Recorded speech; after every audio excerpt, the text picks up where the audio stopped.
Your presence in the UK is not considered to be productive to the public good. Wow.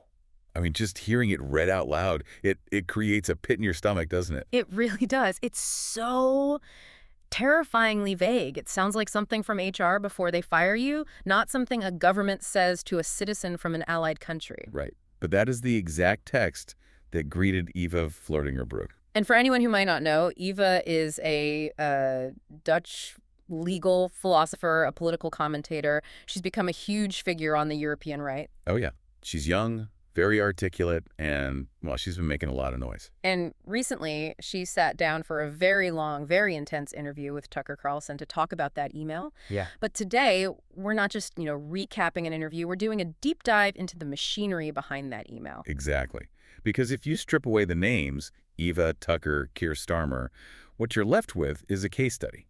It's this perfect, almost lab-controlled example of how administrative power, technology, and speech laws are all intersecting in Europe right now in 2026. So this is about the boundaries of free speech. That and the weaponization of bureaucracy and this sort of spiritual crisis that Eva argues is allowing it all to happen. It gets pretty dystopian pretty fast. Yeah. We're going to talk about this electronic travel authorization, the ETA. We're going to look at the technocratic control grid she describes. Things like digital currencies, chat scanning. And we're going to get into the really heavy stuff. Her whole argument that Europe is suffering from a kind of spiritual collapse. It is a lot to unpack. So let's start with the crime, if you can even call it that. Or maybe let's start with the mechanism. What exactly is an ETA? Because I think a lot of people hear travel ban and they assume, terror watch list or a criminal record. Right. And you need to understand the post-Brexit context here.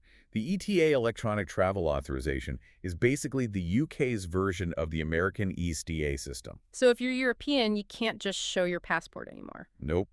Now you need to apply for this little digital permission slip beforehand. Which is usually just rubber stamped, right? A formality.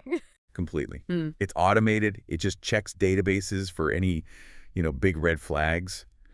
And this is really crucial for our timeline. Eva had actually applied for one back in September. Oh, she already had one. She did. She was planning to speak at a rally, the Unite the Kingdom event. Yeah. I think it was organized by Tommy Robinson. She applied, the system did its thing, and boom, approved. So back in September, she was conducive to the public good. Apparently so. She had the green light. Yeah. But then you fast forward to January. She's not at an airport. She's not trying to cross a border. She's just checking her email at home. Yeah. And there's a notification.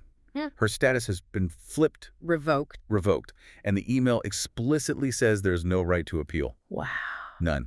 It wasn't a, hey, please submit more documents. It was, don't come here and don't even ask why. It's just administrative finality. Okay, but we can guess why, can't we? I mean, we can infer it with like 99% certainty because she didn't commit a crime between September and January. No. But something did happen 3 days before that email showed up, the tweet. She went on X and, she went after the head of the snake, politically speaking.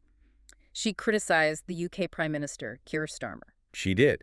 And the specific language she used is important here because this is where that public good definition gets so murky. She called Starmer an evil, despicable man. Oof. Not pulling any punches there. No. But she linked it to a very specific, very painful policy issue.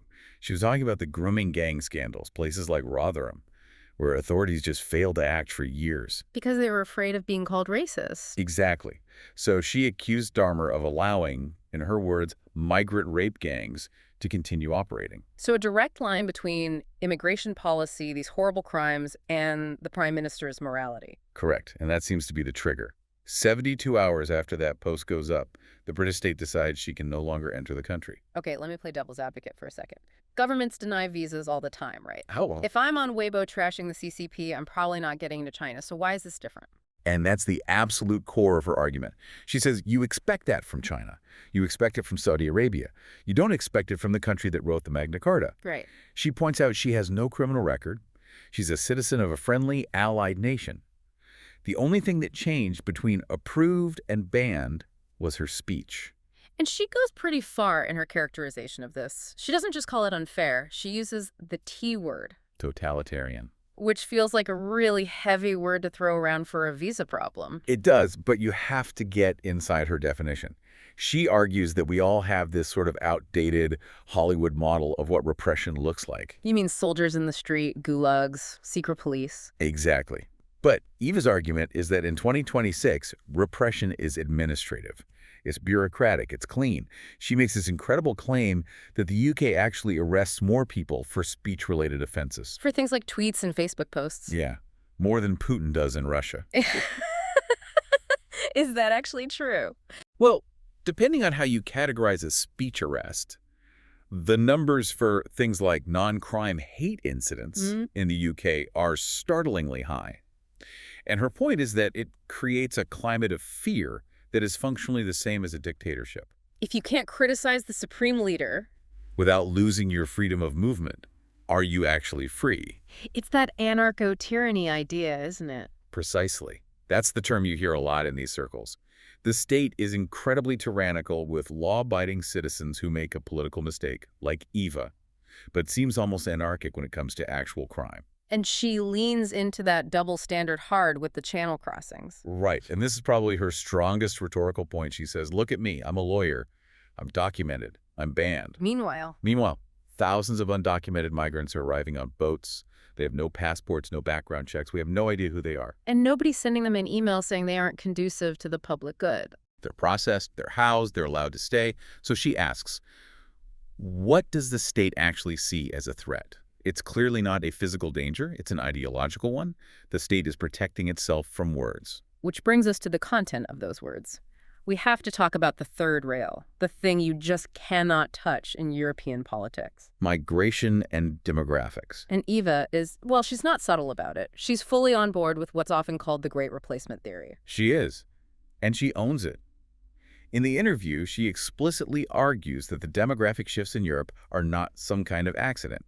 She says it's an organized effort to, and this is her quote, eliminate the white population of Europe. Okay, so we need to be really clear for you listening. This is a viewpoint that is almost universally labeled as a far-right conspiracy theory in the mainstream. Oh, absolutely. It's the ultimate taboo. Yeah. But Eva's argument is that hate speech laws are basically designed to stop people from even noticing or discussing the math. She says you can see it with your own two eyes. Right, just look at the census data. But the second you say it out loud, the legal system comes crashing down on you. She also says the same thing happens when you link immigration to crime statistics. So facts themselves have become hate speech. If the reality is inconvenient for the official narrative, then stating the reality becomes the offense. But here's the part I always get stuck on. She says it's organized. By who? Is there a guy in a volcano stroking a cat? Tucker really pushes her on this. He asks, who is them? And to be honest, her answer gets a bit nebulous.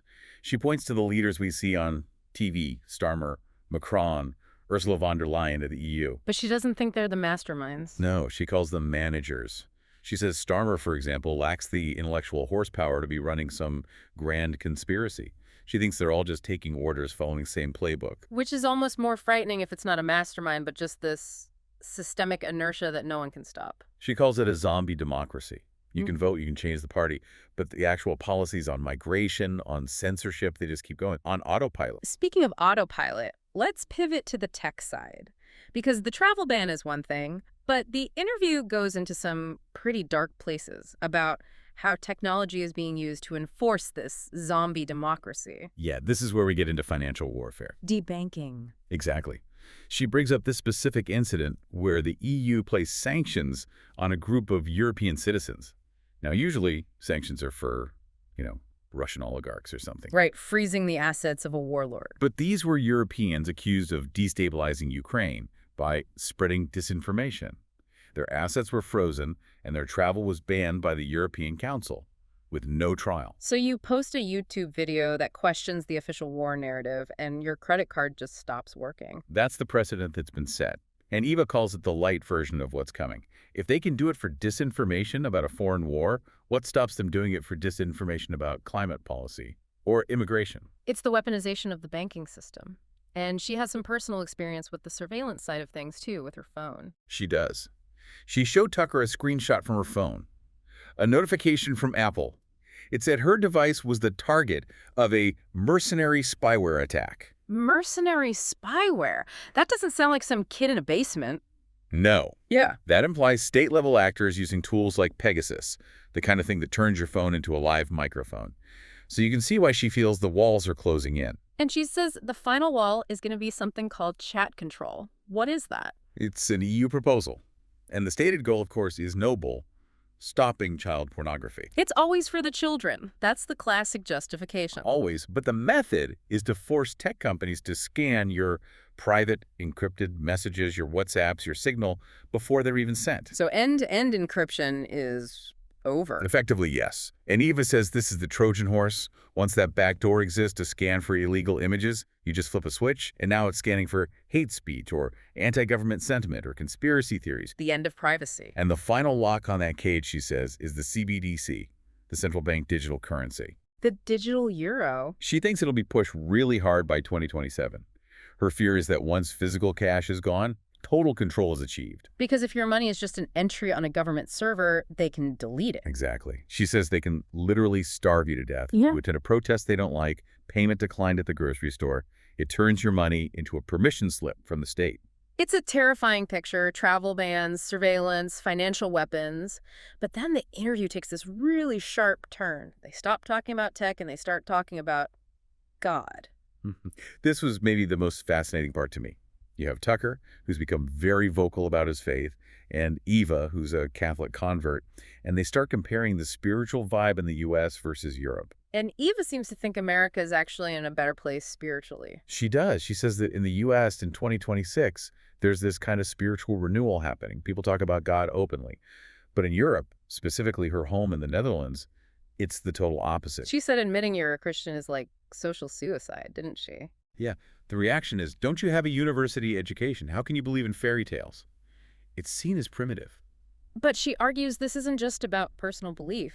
She thinks this widespread atheism has a direct political consequence. This is a really profound point she makes. She argues that because Europeans have, by and large, rejected the concepts of objective good and evil, they can't recognize the nature of the system rising around them. How does atheism blind you to tyranny? Explain that.